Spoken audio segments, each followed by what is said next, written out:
Hello again, everybody. All right, so today I wanted to quickly show you how I do my satin and metallic wrap applications. If you have anything other than flat nails, it can be a little bit tricky, but it's not impossible. So I happen to have kind of domed nails. If you have domed curvy nails and you've experienced the woes of wrinkling with your metallics or satins, then I strongly suggest you give this method a try. It's very similar to the 1, 2, 3 method, if you're familiar with that. The only difference is being in how exactly we push down the 2 and the 3. All right, I'm going to turn on my mini heater. It's a little loud because I've dropped it before. I've already prepped my nails, obviously, because they're kind of done. But I always go back in right before I apply and re-scrub with rubbing alcohol because I happen to have slightly oily nails. If you haven't already prepped, make sure you do so. Remove all invisible cuticles because metallics happen to be a little unforgiving when they show flaws, and you don't want anything getting in the way of a nice, flawless application. All right, so nails prepped, wiped. I always push my cuticles back up real quick.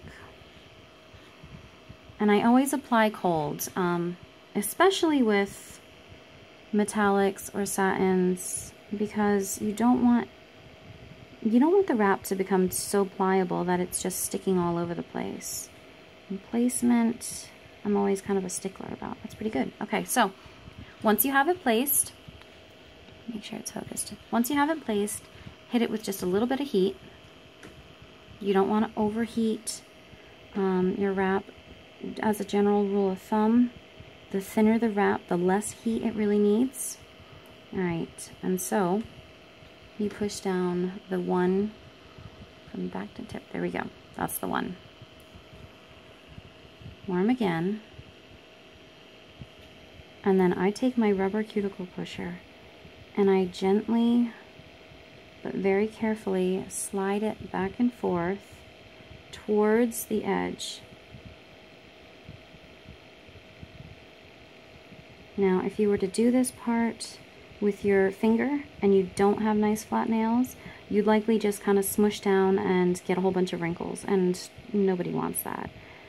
So, see? And it works really, really well. You can rewarm it again and kind of push on it. Now for the 3, warm again, and same thing. You want to start where you've already smoothed so you're not trapping any air bubbles. And just, again, carefully work towards the edge. So you're getting the wrinkles smushed down in a nice, uniform way. They're going down really nice and evenly. It's a little hard holding it up. There we go. And then just put down that pressure and run it through. Okay, or run it around, I should say. All right.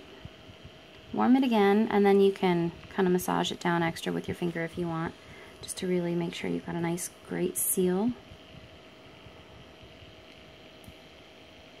And that's that. Trim off the excess. If you want to go another step further, you can use the baggy method. It'll help ensure that you've got it really nice, or that you've got it, here we go, that you've got a really nice seal on it. Not too long. And there you go. Let this cool, particularly so if you're doing metallics and satins. Make sure you let them cool before you begin filing. But when you do file, make sure you go at the angled filing here. I'll show you real quick just in case you're not familiar, but I like to file on an angle. That way, whenever you're going about your daily activities, it's your nail, that tiny sliver of nail that peeks out beyond your wrap, that catches on anything before your wrap does, so you don't get any of that unpleasant lifting. All right, well, that's it. I hope that helped maybe some of you struggling with metallic or satin wrap applications.